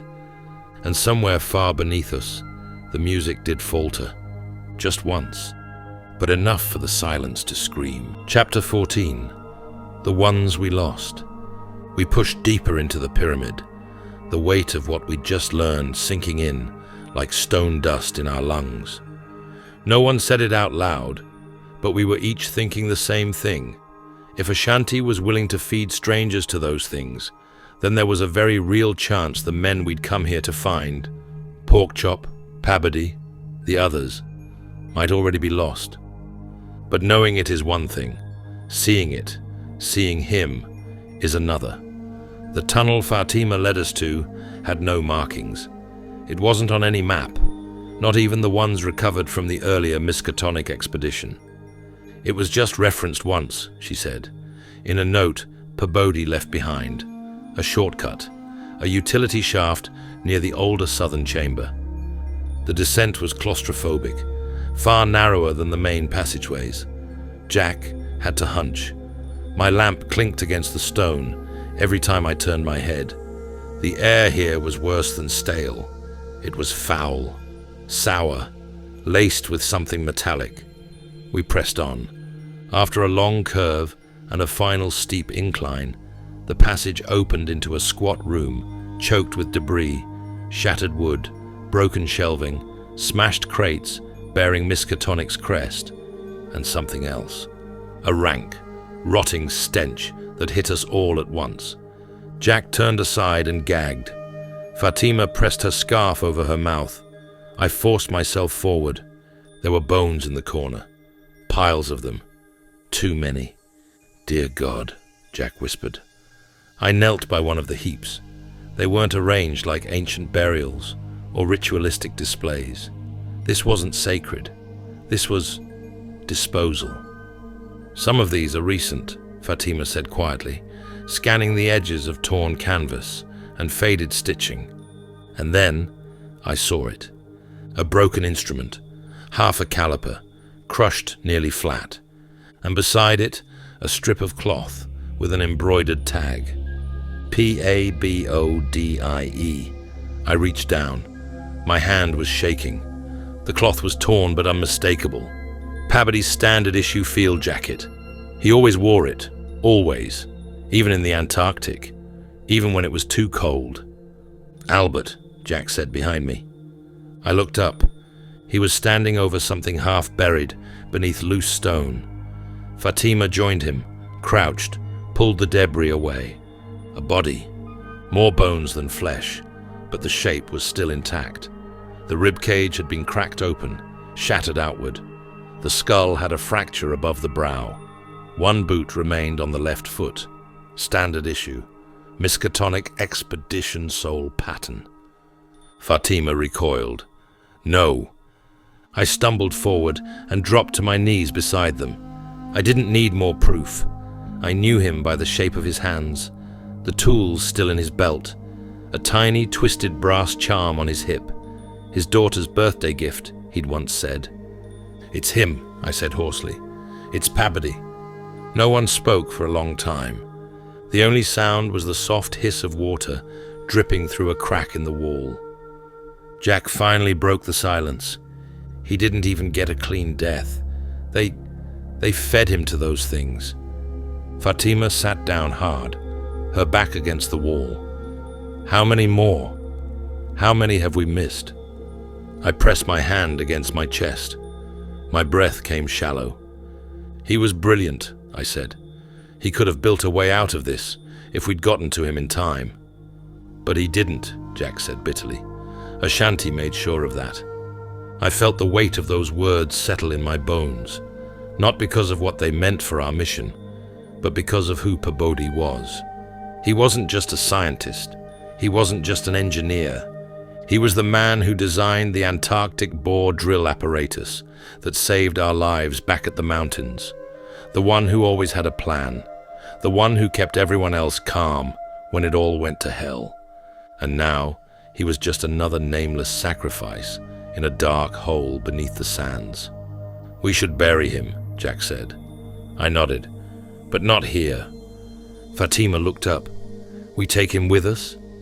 I looked at the satchel I carried, meant for tools, not bodies. "We take what we can, enough to return to his daughter, to tell her he wasn't forgotten." Jack swallowed hard and knelt to help.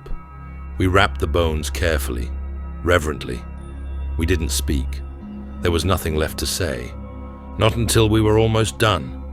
Fatima placed Pabody's crushed charm into the cloth last. Her voice shook. "I brought him here," she said. "I was the one who convinced him this site mattered." "You didn't know," I said. "I should have." Jack looked around the chamber, his voice low. "I don't see anything of pork chop here." I paused, the thought sinking in. He was right. No traces, no scraps, no bones that matched his build. "Then maybe," I said slowly, "he's still alive." Fatima wiped her eyes and nodded. "We find him, no matter what." Jack stood, jaw clenched, "And when we do, we finish this." On the way out, Jack paused at the door frame and looked back. "We find pork chop," he said, "no matter what." "And Ashanti?" I asked. Jack's hand flexed on the grip of his revolver. "He's mine." Fatima didn't object. Neither did I. Chapter 15. Knives in the Dust. We emerged from the lower catacombs like ghosts, carrying a shroud-wrapped bundle that used to be one of the smartest men I'd ever known. There wasn't time to grieve. Not properly. Not in the way Pabody deserved. The pyramid didn't allow mourning. It barely allowed breath. We sealed his remains in a canvas satchel and carried it between us, wrapped in silence. The plan was to surface briefly, to drop the remains off at our quarters, gather more gear, and prepare to descend again. But as we reached the older southern maintenance tunnel, one we'd used before, I saw the shadows move first. "Down!" I hissed. We hit the stone floor, just as something whistled overhead. A knife, the blade clattering off the wall behind us. Jack rolled behind a collapsed column and drew his revolver. Fatima ducked beside me, her eyes wide. "They're here!"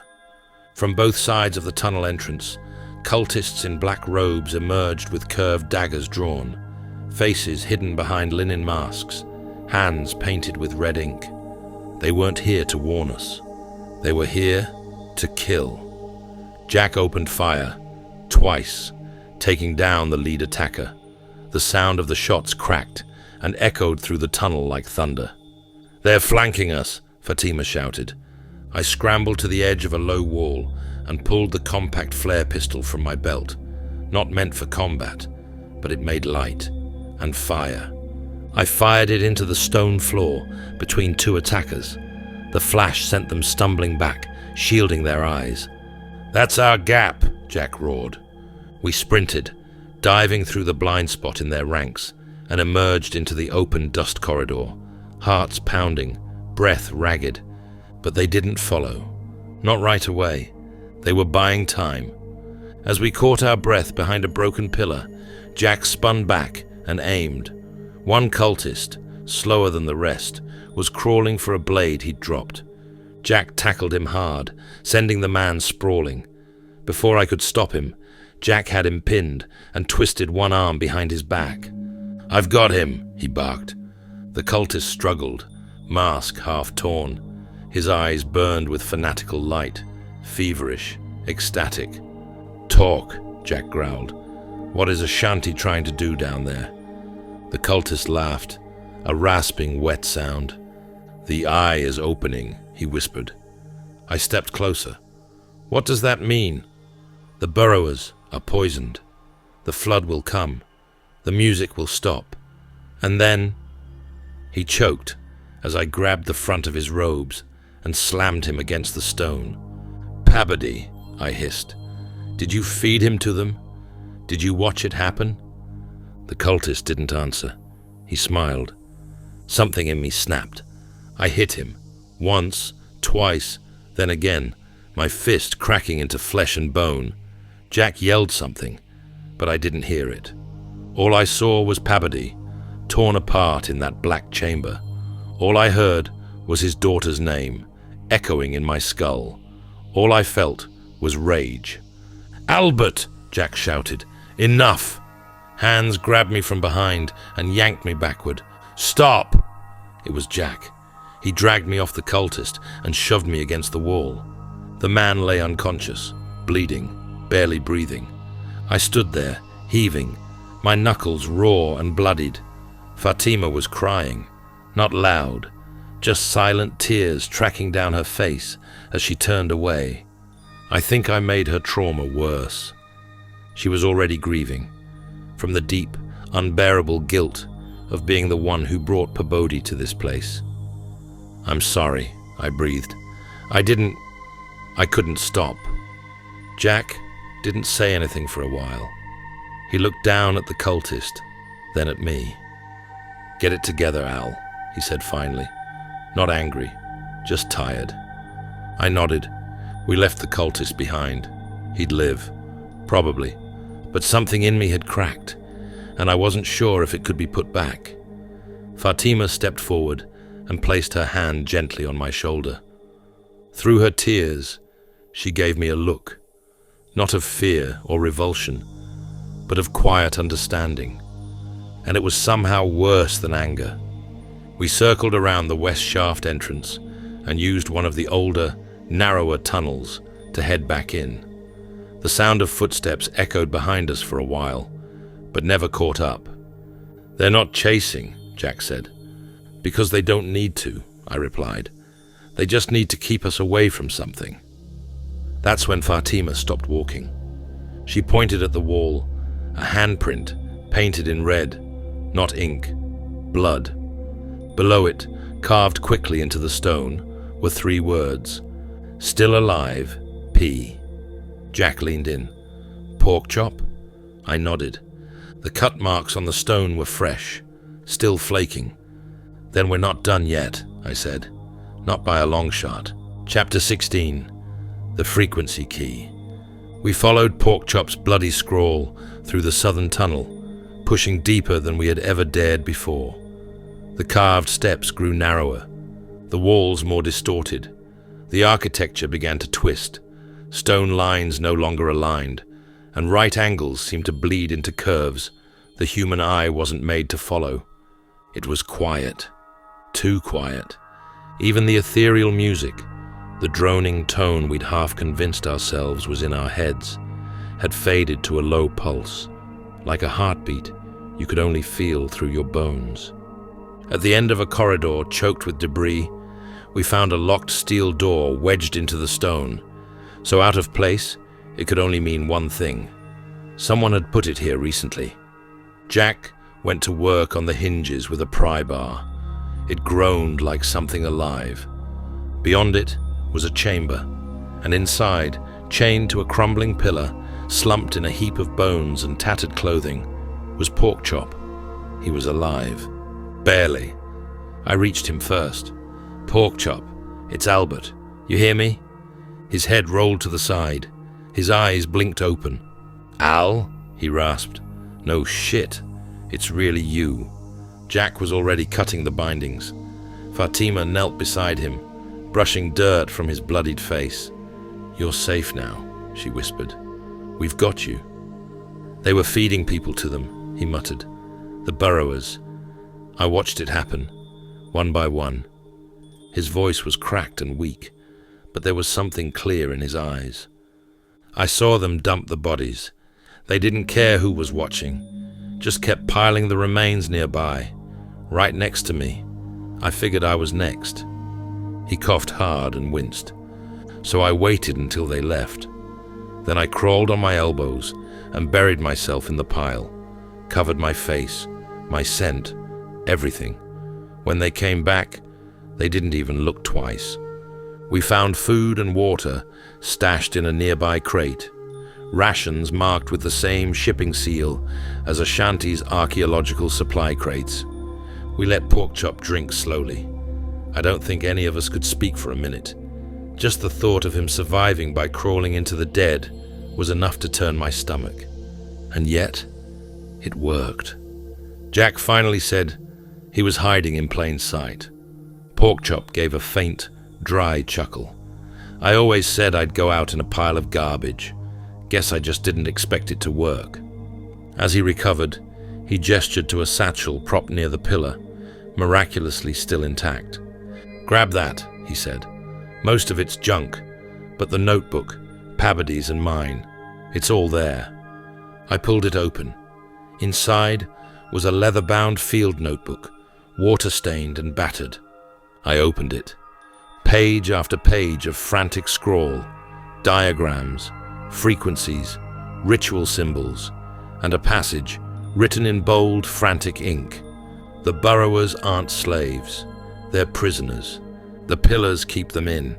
Their vibrations power the stasis of the eternal musicians. If they stop, the song ends. If the song ends, he wakes." I felt sick. This wasn't a cult. It wasn't even just a ritual. It was a containment system, and Ashanti was dismantling it, piece by piece. Jack leaned in over my shoulder, reading. "What does this mean? He wakes. Who is he?" Porkchop's voice was barely a whisper. "Azathoth." The word chilled the air. Even Fatima backed away slightly. I'd seen it before, in one of Pabady's recovered notes, scribbled in a margin, surrounded by half-erased equations. The idiot god, the chaos at the center of the universe, the blind, gibbering god thing that dreams all of reality into being. And if it wakes, it doesn't destroy us, it unmakes us. We left the chamber with Porkchop between us, half carried, half walking.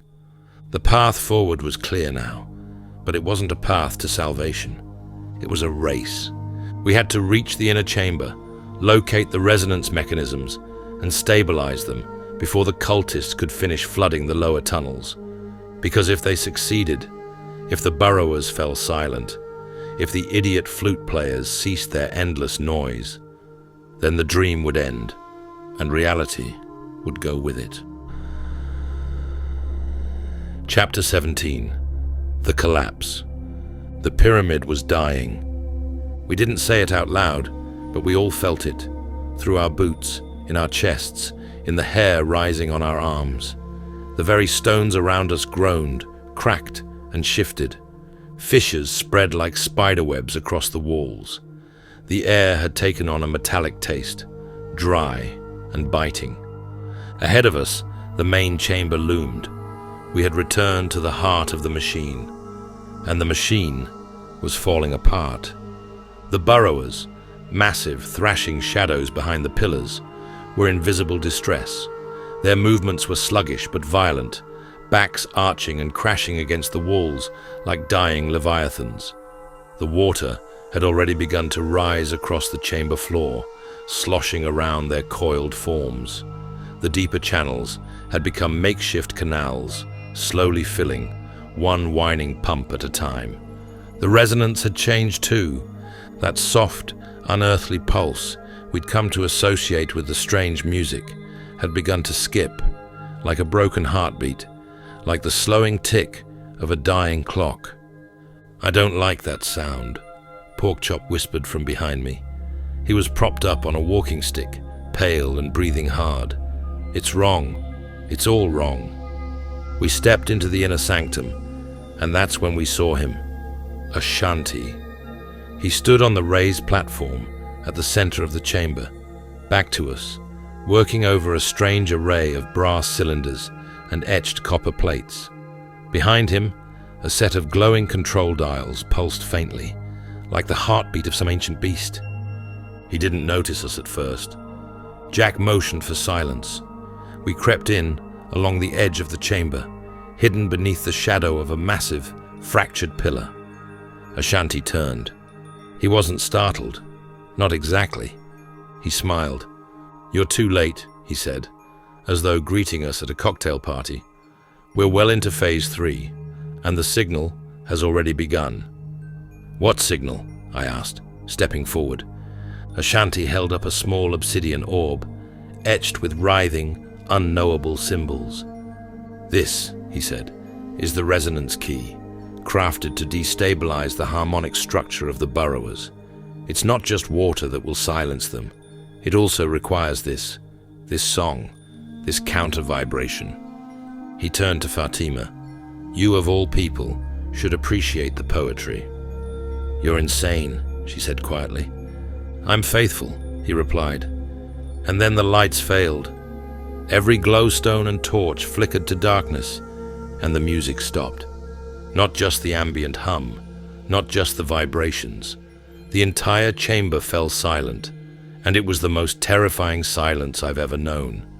It was like the world had exhaled. The burrowers screamed, not with sound, but with motion. Their enormous bodies whipped and crashed, their countless teeth gnashing, their blind heads snapping towards some unseen sky.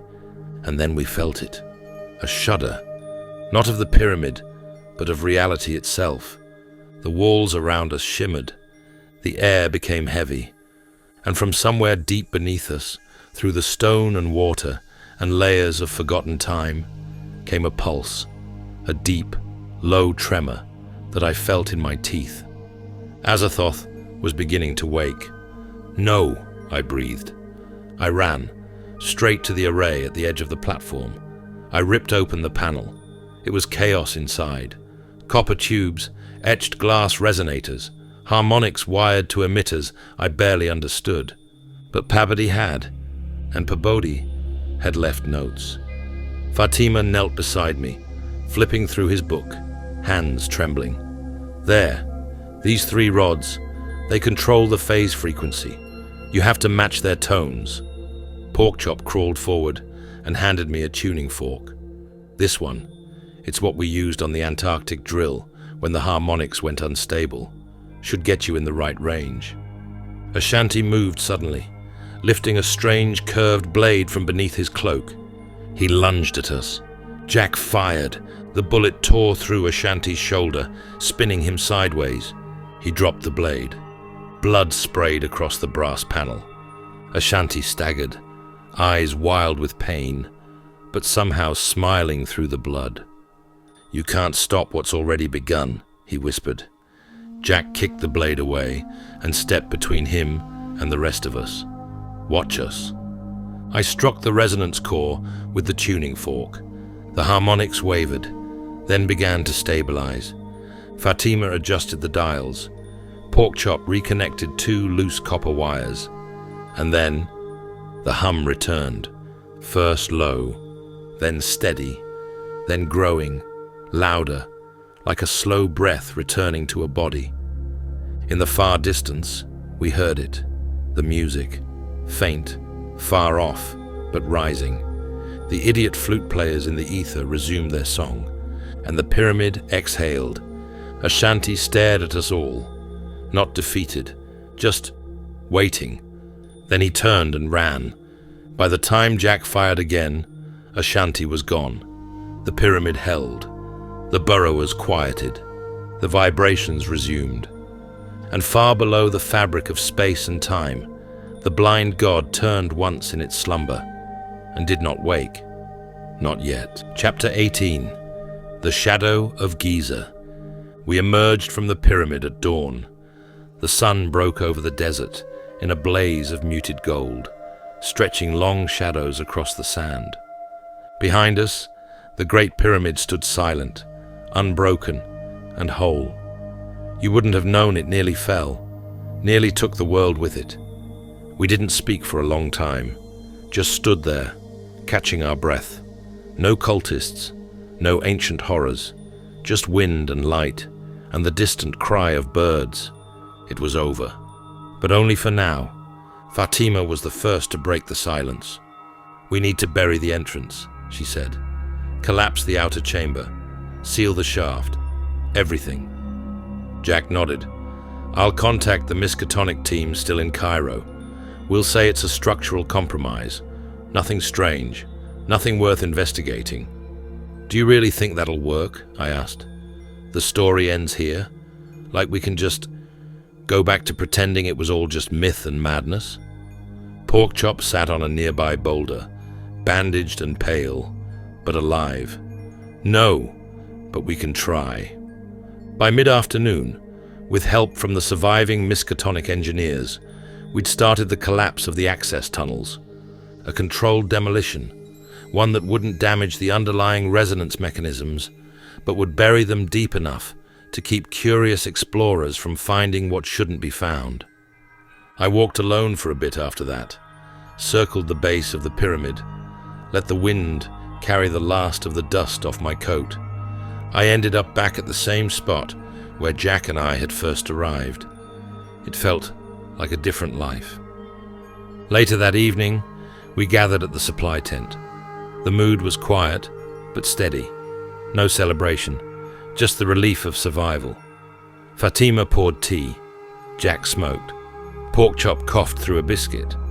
I pulled out Pabodi's notebook, battered, burned, and patched with twine. Inside, I'd scribbled new annotations. The last entry read, "Azathoth sleeps. The burrowers vibrate. The music plays. For now." I closed the book. "We're not out of the woods," I said quietly. "No," Jack replied. "We're standing on the edge of a forest we didn't know existed." Fatima looked up. "Do you think Ashanti will come back?" Jack stared into the fire. "He didn't die. He'll find another way, another temple, another name." "Nefren Ka is still out there," she said. "Or something wearing his face," I added. The wind howled across the tents. "We didn't stop it," I said. "We delayed it. We bought time." "Maybe that's enough," Fatima replied. We returned to Miskatonic weeks later. The incident was filed as an earthquake-related collapse. No one in Cairo questioned it. Most who'd helped seal the tunnels either left or asked to be reassigned. Some had seen too much. Others refused to admit they'd seen anything at all. Fatima accepted an offer to join Miskatonic's Department of Egyptian Antiquities. She'd seen what blind loyalty to a cause could do, and she wanted to ensure others didn't fall for the same illusions. "I'll keep an eye on the pyramid," she said, "on the resonance system, on the seals." "And the musicians?" I asked. She didn't smile. "I pray they never stop playing." Jack returned to fieldwork soon after. Said something about a dig site in Chile. Said he needed something normal. Porkchop stayed local, still limped, still cracked jokes, but sometimes, late at night, I'd find him staring out a window, silent, watching shadows move where none should. "And me?" I wrote. "Not for publication, not for fame, but for whoever comes next. Because that's the real horror. This system, this whole insane mechanism, relies on us. Us, the fragile creatures who stumbled into it by accident and now must guard it forever.